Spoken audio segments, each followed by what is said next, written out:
望透过地方植栽的一个废弃物再利用，让我们了解如何利用废弃物营造空间的一个美感，了解植物的一些种类跟特性，看哪些比较适合种在避风塘。那这个部分我们请到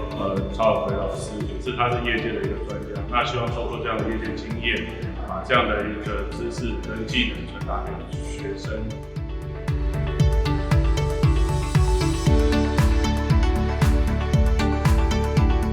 利用不同的植物，然后去堆叠，然后创造美感，然后做成一个有创意的作品，我觉得很不错，真的很好玩，很有趣。就是也会教到我们有关于这些植物的各种知识，还有它的内容跟意义。我希望以后可以有更多做这种类型活动的机会。